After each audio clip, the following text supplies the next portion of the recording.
Good afternoon, Miss Rachel.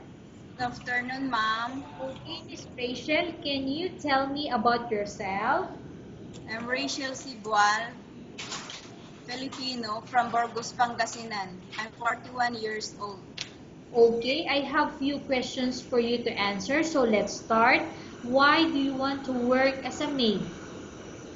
Earn money and to provide so I can provide my family needs, ma'am. Okay. Why you choose Malaysia when there is a lot of other country? It is near in the Philippines, ma'am. How are you qualified for this job? I'm hardworking and initiative.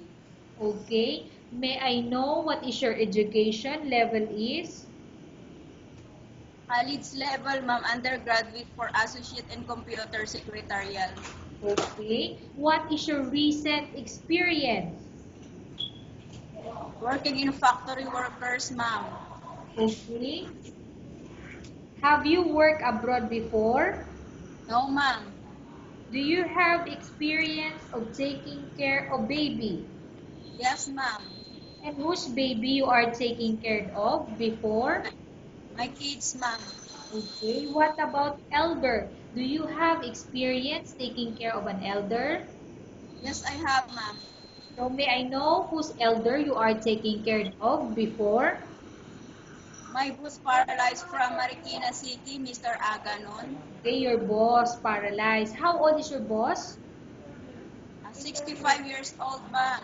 65 years old. Okay. Do you have any other special skills? Yes, I have, ma'am. So may I know what special skills? Housekeeping, Okay. So what are those housekeeping? cleaning, washing, and cleaning the house, ma'am, and washing. Okay. Are you willing to learn new skills? Yes, ma'am. Are you willing to work with a family where the mother-in-law or any relatives stay together? Yes, ma'am. Are you willing? I'm sorry. Currently, are you still working now? No, ma'am. Do you know how to cook? Yes, ma'am. What sort of food can you cook? Filipino dish, ma'am. Such as? Sinigang, tinola, and adobo, and also Okay. fried meat. Are you aware that you will have to do washing, cleaning, ironing, and cooking? Yes, ma'am. From all the house chores or household work such as cleaning, ironing, cooking, and washing, which do you like most? Cleaning, ma'am.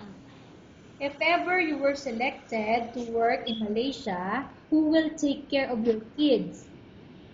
My aunt and my father, ma'am. Okay, you are not allowed to use handphone during working hours. Yes, ma'am. You are only allowed to use handphone during, I'm sorry, you are only allowed to use a handphone after you finish all the works and when going to bed. Yes, ma'am. You are strictly needed to surrender the handphone to your employer in the morning, and your employer will return back to you once you're going to bed. Yes, ma'am. If ever your employer finds out that you're abusing of using your handphone and it's affected your work performance, your employer will confiscate your handphone and you're not allowed to hold it anymore.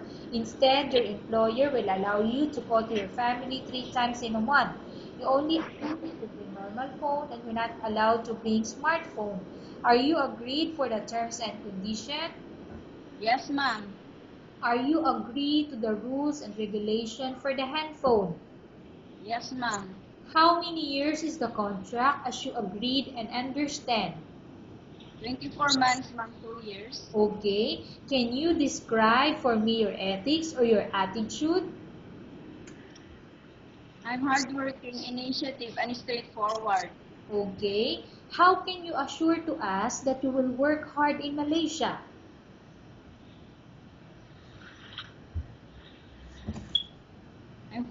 I will focus on my work, ma'am. Okay. Can you promise to work? I'm sorry. Can you promise to use the not to use the telephone without the permission of your employer? Yes, ma'am. Can you promise not to put on makeup but to dress properly while work? Yes, ma'am. Can you promise not to invite friends and relatives without the consent of your employer? Yes, ma'am.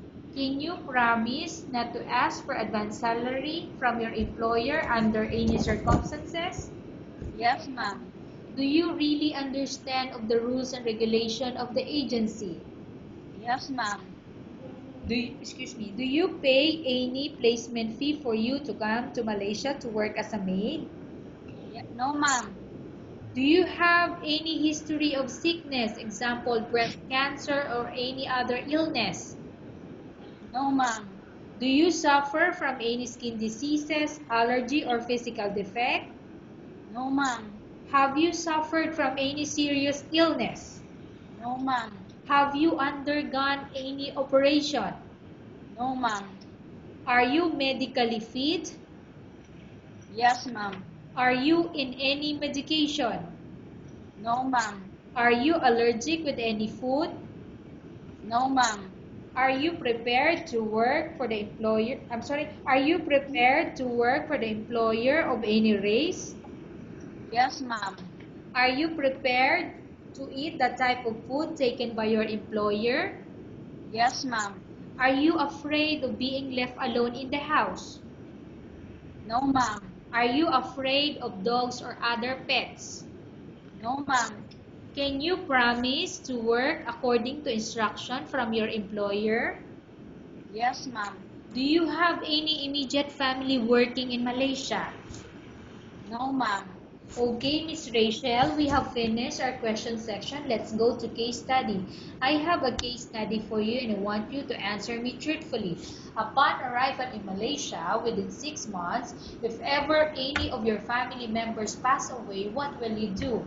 Will you continue to work till finish your contract or you will go back? I will continue my work, ma'am. And I will not go home.